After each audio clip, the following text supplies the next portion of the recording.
بسم اللہ الرحمن الرحیم۔ السلام علیکم، آپ دیکھ رہے ہیں ڈی ڈی پی اینالیٹیکا۔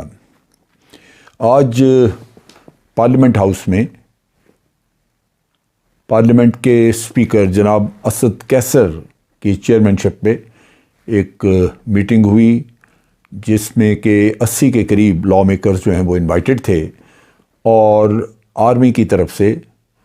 ایک سیکورٹی سچویشن پہ جو آج کل کے حالات ہیں یا پاکستان کے جو بھی سیکورٹی کے مسائل ہیں، جس طرح ان کو ہینڈل کیا جا رہا ہے، اس کے بارے میں بریفنگ ہوئی۔ ملٹری لیڈرشپ کی بریفنگ تھی، اور گورنمنٹ کی طرف سے اور اپوزیشن کی طرف سے سیکورٹی ایشوز کے اوپر اس میٹنگ میں انہوں نے اٹینڈ کی اور بات چیت کی گئی۔ یہ کمیٹی نیشنل سیکورٹی کمیٹی کہلاتی ہے، پاکستان کی نیشنل سیکورٹی کمیٹی، یعنی parliamentary committee on national security. In camera meeting تھی، اور جیسے میں نے کہا اسد کیسر صاحب نے اس کو چیئر کیا، اور تقریباً پورا دن ہی یہ جاری رہی۔ 11 ساڑھے 11 کے بعد یہ اسمبلی ہال میں شروع ہوئی اور سارا دن جاری رہی۔ اس میں جو سیشن میں لوگ موجود تھے، ہمارے فیڈرل کیبنٹ کے ممبرز موجود تھے، اور اسی طرح پارلیمنٹری لیڈرز سے اپوزیشن پارٹیز کے جو کہ نیشنل اسمبلی میں ہیں وہ موجود تھے۔ سینٹ میں جو لیڈر آف دی ہاؤس ہیں یا سینٹ میں جو لیڈر آف اپوزیشن ہیں وہ بھی اس میں انوائٹڈ تھے، شامل تھے۔ اور اس کے علاوہ یہ ہے کہ national security adviser Moeed Yusuf, P P P کے چیئرپرسن بلاول زرداری، اور اپوزیشن کے leader P M L N کے شہباز شریف صاحب یہ بھی موجود تھے۔ سینٹ کے چیئرمین صادق سنجرانی موجود تھے۔ اور جو میٹنگ تھی یہ تقریباً سارا دن جاری رہی، لیکن اس میں میڈیا کے لوگوں کو اجازت نہیں تھی اندر جانے کی، سیکورٹی کے ریزنس کی وجہ سے۔ لیکن آپ حیران ہوں گے کہ سیکورٹی پہ یہاں پہ کوئی کسی کو سیکورٹی ماننے کے لیے تیار نہیں۔ میڈیا کے لوگوں نے وہیں باہر احتجاج شروع کر دیا۔ پوری دنیا میں جو اس طرح کی میٹنگز ہیں جو سیکورٹی ریلیٹڈ ہیں، وہ پبلک میں نہیں کی جاتی ہیں، نہ ہی میڈیا کے لوگوں کو اجازت دی جاتی ہے۔ میڈیا کے لوگوں کا کام ہے کہ وہ خبر لیں اور خبر لے کے وہ اخبار میں چھاپیں، اور اگر بریفنگ اس قسم کی ہے جو آپ اپنے اخبار میں چھاپ نہیں سکتے یا اپنے ٹیلی ویژن چینل پہ بیان نہیں کر سکتے، تو پھر آپ کا جانا وہاں پہ بیکار ہے۔ لیکن بہر صورت انہوں نے دھرنا دیا، احتجاج کیا، اور یہ جو دھرنا تھا اس کو آ کے تو زاہد خان صاحب جو کہ این پی کے ہیں، انہوں نے آ کے نہ صرف ایڈریس کیا بلکہ انہوں نے بڑا حیرانی کا اظہار کیا کہ جناب یہ میڈیا کے ساتھ بڑی زیادتی ہے، اور یہ جو پارلیمنٹ کے اسپیکر ہیں ان کو اس کے اوپر ان کے ساتھ شکایت کی جائے گی، ان سے پوچھا جائے گا کہ آپ نے یہ کیوں کیا، اور اس کے بارے میں ان کو کوئی نہ کوئی وضاحت دینی ہوگی۔ میں سمجھتا ہوں یہ زیادتی ہے۔ سمجھنا چاہیے ہر میٹنگ یا ہر بریفنگ جو ہے وہ پبلک کے لیے نہیں ہوتی، ہر بریفنگ جو ہے وہ میڈیا کے لیے نہیں ہوتی۔ اگر آپ میڈیا کے لیے کوئی خبریں لینا چاہتے ہیں تو وہ جو آفیشیلی وہاں سے ایک سٹیٹمنٹ یا ایک پریس ریلیز ملتی ہے وہ آپ کی خبر ہے، آپ اس کے مطابق اپنا کام کر لیں۔ لیکن نان نیسیسریلی یہاں پہ مشکل یہ ہے کہ میڈیا ہر چیز پہ انسسٹ کرتا ہے، اور وہ سمجھتے ہیں کہ جو انہوں نے کہہ دیا وہی ٹھیک ہے، لہٰذا اب اس کے اوپر فساد ہو، جو جی چاہے ہو وہ ان کو کرتے رہنا چاہیے۔ اسپیکر نے یہ اس کے بارے میں جو نیشنل سیکورٹی اس کی پارلیمنٹری سے نیشنل سیکورٹی کمیٹی کی میٹنگ تھی، اس کے بارے میں انہوں نے سیکورٹی ایشوز وغیرہ کا آرمی نے چونکہ بتایا ہوا تھا، تو اس کے مد نظر رکھتے ہوئے تمام متعلقہ لوگوں کو انویٹیشن وغیرہ بھیج دی تھی۔ میں نے جیسے پہلے بھی کہا کہ 80 کے قریب لوگ تھے، اس میں آزاد کشمیر کے پرائم منسٹر اور صوبائی چیف منسٹرز بھی سارے شامل تھے، ان کو بھی انوائٹ کیا گیا ہوا تھا۔ سینٹ کے چیئرمین سینٹ بھی موجود تھے، سید رضا گیلانی وغیرہ، شہری رحمان تھیں، اور پرانے پرائم منسٹر ہمارے راجہ پرویز اشرف، شاہد خاقان عباسی، یہ لوگ بھی موجود تھے، اور خواجہ آصف تھے، اعظم نذیر تارڑ، یہ لوگ بھی موجود تھے۔ اب چیز یہ ہے کہ یہ جو میٹنگ ہے یہ اس لحاظ سے خوش آئند ہے کہ پاکستان آرمی یہ سمجھتی ہے کہ نیشنل سیکورٹی کے ایشوز کے اوپر نہ صرف پارلیمنٹ کی سیکورٹی کمیٹی کو پتہ ہو کہ کیا ہو رہا ہے،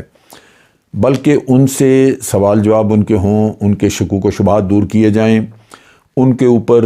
خاص طور پہ ان سے کوئی تجاویز ہیں اگر ان کے ذہن میں تو وہ لی جائیں، کیونکہ یہ ایک کسی کا کام نہیں ہے، یہ ایک سیکورٹی کا ایشو ہے جو پورے ملک کی سیکورٹی اور ہر آدمی اس سے متاثر ہے۔ اس میٹنگ میں پرائم منسٹر ہمارے موجود نہیں تھے۔ میں سمجھنے سے قاصر ہوں کہ اتنی اہم میٹنگ ہو جہاں ملک کی سیکورٹی کے بارے میں آپ کی آرمی لیڈرشپ جو ہے وہ ان کو بریف کر رہی ہو، سینٹ کے یا پارلیمنٹ کے لوگوں کو، تو پرائم منسٹر کا ہونا ضروری ہے۔ اس میں دو وجوہات ہیں۔ ایک تو یہ کہ پرائم منسٹر کو خود پوری سیکورٹی کا وہ بریفنگ بھی سنیں گے، پہلے بھی سنی ہوتی ہے لیکن ایک ریویژن ہو جاتا ہے، اور دوسرا یہ کہ وہ اس میں اگر پولیٹیکل پارٹیز کی طرف سے یا پارٹیسپینٹس کی طرف سے کوئی کویشچنز ہیں تو پولیٹیکل لیڈرشپ جب جواب دیتی ہے تو اس کا ایک فائدہ یہ ہوتا ہے کہ تمام جتنے ڈیسیژن سیکورٹی میٹرز پہ ہوئے ہیں ان کی پولیٹیکل اونرشپ بن جاتی ہے، پولیٹیکل لیجیٹمیسی آ جاتی ہے، اور یہ بڑا ضروری ہے انٹرنیشنلی، ورنہ یہی میسج آتا ہے کہ جناب آرمی شاید انڈیپینڈنٹ ہے، ہر طرح کے فیصلے وہ خود کر لیتے ہیں۔ ایسا ہے نہیں۔ نیشنل سیکورٹی کمیٹی ہے، وہاں بریفنگز ہوتی ہیں، ISI میں بریفنگ ہوتی ہیں، پرائم منسٹر اٹینڈ کرتے ہیں، اور وہ ساری بریفنگز میں جو کچھ بھی ڈسکس ہوتا ہے وہ ان کو بتایا بھی جاتا ہے اور ان سے اپروول بھی لی جاتی ہے۔ جب انہوں نے اپروول لے لی، بریفنگ لے لی، ان کو سب کچھ اپنے طور پہ پتہ بھی چل گیا کہ کیا ہے، تو پھر ان کو پولیٹیکل اونرشپ لینی چاہیے اور یہ میٹنگز اٹینڈ کرنی چاہیے۔ یہاں پہ خاص طور پہ جو ایک دو چیزیں تھیں، اب یہ ہے کہ ایک TLP کے ساتھ آپ نے معاہدہ کیا، کہنے کو سیکرٹ ہے لیکن جیسے جیسے چیزیں سامنے آ رہی ہیں تو پتہ لگ رہا ہے کہ معاہدہ ہے کیا، لیکن یہ ایک کنٹروورشل چیز ہے۔ اس کے اوپر اخبارات میں مختلف قسم کی رائے دی جا رہی ہے، مختلف قسم کے بیانات ہیں، اپوزیشن کی طرف سے بھی اس کے اوپر شکوک و شبہات کا اظہار کیا جا رہا ہے، دوسری پارٹیاں کے مطالبات دوسری پارٹیاں لے کے میدان میں آ گئی ہیں۔ تو کم از کم پرائم منسٹر کو یہ پیورلی ایک سیاسی ایشو تھا، پرائم منسٹر کو چاہیے تھا کہ یہاں پہ ہوتے اور بریفنگ دیتے۔ لازماً جو پارٹیسپینٹس سے انہوں نے اپنے کویشچن آنسر سیشن میں جب کہ سوال جواب ہوئے اس میں اس چیز کے اوپر سوالات کیے ہوں گے کہ تحریک لبیک پاکستان کے ساتھ آپ کا کیا اگریمنٹ ہوا، کس نے کیا، کیوں کیا، اب جو ہوا اس کے مندرجات یا اس کے آگے اس کے نتائج کیا ہوں گے۔ یہ چیزیں ہیں جو کہ وہاں پہ لازماً ڈسکس ہوئی ہوں گی۔ یہ اپنی طرح کی سال کی تیسری میٹنگ ہے، اس سے پہلے جولائی میں میٹنگ ہوئی تھی، اور اس وقت چونکہ طالبان نے ابھی ٹیک اوور نہیں کیا ہوا تھا افغانستان میں تو بہت ساری چیزیں کلیئر نہیں تھی، لیکن حکومت پاکستان کا جو سٹانس تھا، جس طرح پاکستان نے پیس پروسیس کو پروموٹ کیا تھا، جس طرح طالبان کے ساتھ ایک ریلیشن شپ اس سیاسی ماحول میں بلڈ اپ کی تھی، وہ وہاں پہ ڈسکس ہوئی، اور پاکستان کا بڑا واضح سٹانس رہا کہ ہم صرف اور صرف ایک امن میں انٹرسٹڈ ہیں، ہم چاہتے ہیں کہ افغانستان میں امن آئے اور وہاں پہ سیکورٹی سچویشن امپروو کر جائے تاکہ ہمسایہ ممالک میں انسٹیبلٹی نہ جائے۔ اب جو آپ دیکھ رہے ہیں کہ جو ابھی بات چیت ہوئی اور یہ بریفنگ ہو رہی ہے اس واقعے کے بعد، جبکہ 5 اگست کو طالبان ٹیک اوور کر چکے اور آج انہوں نے اپنی ایک عبوری حکومت وہاں پہ قائم کر لی ہوئی ہے۔ سیکریٹریٹ میں یہ جو ہمارے جو پولیٹیکل لیڈرشپ تھی اس کو بتایا گیا واضح طور پہ کہ ہم پاکستان آج بھی یہ چاہتا ہے کہ آل انکلوسیو گورنمنٹ بنے، یعنی ایک ریپریزنٹیٹیو گورنمنٹ بنے جو کہ عوام کی ریپریزنٹیٹیو ہو، نہ کہ صرف طالبان کی ریپریزنٹیٹیو ہو۔ طالبان ایک گروپ ہے اور اس پہ بریفنگ ان کو دی گئی کہ اس کے لیے ہم کیا کر رہے ہیں، اور پھر آگے پولیٹیکل سیکورٹی چیلنجز ہیں کیا جو کہ یہاں افغانستان میں پیش آ سکتے ہیں، یا آج انڈین سائڈ پہ جو صورتحال جموں اور کشمیر میں ہے اس میں کیا سیکورٹی چیلنجز موجود ہیں اور اس کے لیے آگے کیا کیا جا رہا ہے۔ پارٹیسپینٹس کو جو پولیٹیکل لیڈرشپ تھی ان کو بتایا گیا کہ ہم پاکستان جو ہے وہ کوشش کر رہا ہے کہ کسی طرح افغانستان میں مزید اسٹیبلٹی آئے، اور طالبان کے ساتھ جو تعاون ہے وہ 100% افغان عوام کی مشکلات کو دور کرنے کے لیے ہے، اس میں طالبان حکومت کا مسئلہ نہیں ہے۔ ہم یہ چاہتے ہیں کہ ایک ایسا پازیٹیو رول ہم پلے کریں جس سے کہ افغانستان میں دوبارہ وہ انسانی المیہ جنم نہ لے جو پہلے وقتوں میں یا جب سوویت یونین نے انویژن کی تھی اس وقت جو ہوا تھا، وہ صورتحال یہاں پہ پیدا نہ ہو۔ اور اس میں ریجنل کنٹری سے بھی ہم تعاون لے رہے ہیں، ان کے ساتھ بھی بات چیت جاری ہے، اور یہ سلسلہ جاری رہے گا اس وجہ سے کہ ہمیں سب سے زیادہ اثر اس چیز کا، وہاں کی انسٹیبلٹی کا ہمیں پڑ سکتا ہے۔ ہیومینیٹیرین کرائسس خاص طور پہ اگر ہوئی وہاں پہ، جس سے کہ یہاں سے پاکستان سے اجناس جو ہیں وہ سمگل ہوئی تو یہاں شارٹیج ہوگی، پہلے یہاں مہنگائی ہے اور بڑھ جائے گی۔ اس کے ساتھ ساتھ اگر مہاجرین وہاں سے آنا شروع ہوتے ہیں تو وہ ایک اور المیہ ہے جو پاکستان کے لیے بہت بڑی مشکلات بن سکتا ہے۔ پہلے ہی ہمارے پاس لاکھوں کے حساب سے موجود ہیں، یہ ریفیوجیز موجود ہیں۔ سو ہم ایک طرف تو یہ چاہتے ہیں کہ افغانستان کی سوائل ہمارے اگینسٹ استعمال نہ ہو، ہم طالبان کے ساتھ تعاون اور ان کے ساتھ اس چیز کے اوپر بڑے فرم ہیں کہ یہ ہونا چاہیے۔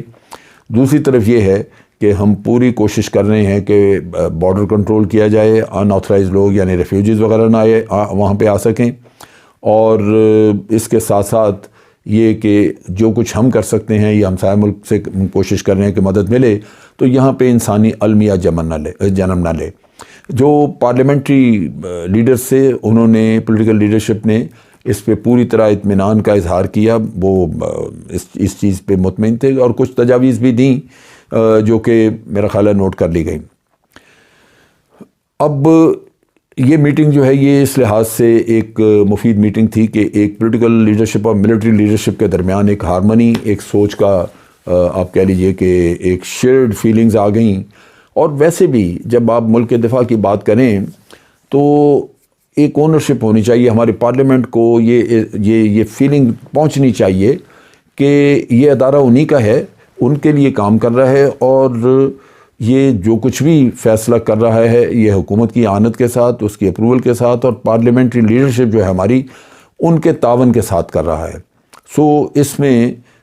بریفنگز دینے کا خاص طور پہ یہ فائدہ ہوتا ہے، اور پھر جب آپ سوال جواب کرتے ہیں تو اس کا الگ فائدہ ہے کہ اس سے آپ کو ایک کلیکٹیو وزڈم ملتی ہے، یا ان کے شکوک دور ہو جاتے ہیں، یا آپ کو کوئی ایسی مفید بات پتہ لگ جاتی ہے جو کہ آپ اپنے معاملات میں یا اپنی پلاننگ میں شامل کر سکتے ہیں۔ اس میں ملٹری لیڈرشپ ساری موجود تھی، جنرل باجوہ خود موجود تھے، ان کی موجودگی میں بریفنگ وغیرہ دی گئی، D G I S I وغیرہ بھی موجود تھے، D G I S P R وغیرہ۔ تو اس لحاظ سے ایک بھرپور میٹنگ تھی جس نے یہ کیا۔ میرا اپنا خیال ہے کہ ایسی میٹنگز وقتاً فوقتاً ہوتی رہنی چاہیے، کیونکہ ہمارے آس پاس ہم جس خطے میں رہ رہے ہیں اس خطے میں روزانہ کی بنیاد پہ سیکورٹی کے ایشوز نکلتے ہیں، ڈیولپمنٹ ہوتی، کہیں ٹیررزم کی ہے، کہیں کوئی انسانی المیہ جنم لے رہا ہے، کہیں ملک کے اندر سیکورٹی کے ایشوز اٹھ رہے ہیں، جیسے ٹی ایل پی وغیرہ کا مسئلہ نکلا، پھر کشمیر کا تو ایک پکا سلسلہ چل ہی رہا ہے، اور ہمارے مغربی اور مشرقی سرحدوں پہ یہ پرابلم بڑی شدت سے جاری رہی ہے، مشرقی سرحدیں آج بھی ایکٹیو ہیں۔ تو اس لیے یہ بڑا ضروری ہے کہ آپ پولیٹیکل لیڈرشپ کو آن بورڈ رکھیں تاکہ یہ سلسلہ بڑے اچھی طرح چلتا رہے، اور ایک ہم آہنگی رہے، ایک نیشنل یونٹی رہے، کم از کم سیکورٹی کے میٹرز کے اوپر پولیٹیکل لیڈرشپ کی اونرشپ موجود رہے۔ تو یہ ایک بہت اچھا آج کام ہوا، میرا خیال ہے اسی سال میں تیسرا جب ہم نے کر لیا ہے، تو امید ہے کہ آئندہ بھی جاری رہے گا یہ سلسلہ، اور پولیٹیکل لیڈرشپ جو ہے وہ اس کا کانفیڈنس اپنی افواج کے اوپر پہلے سے زیادہ مضبوط ہوگا۔ آج کے لیے اتنا ہی۔ افواج پاکستان زندہ باد، پاکستان پائندہ باد۔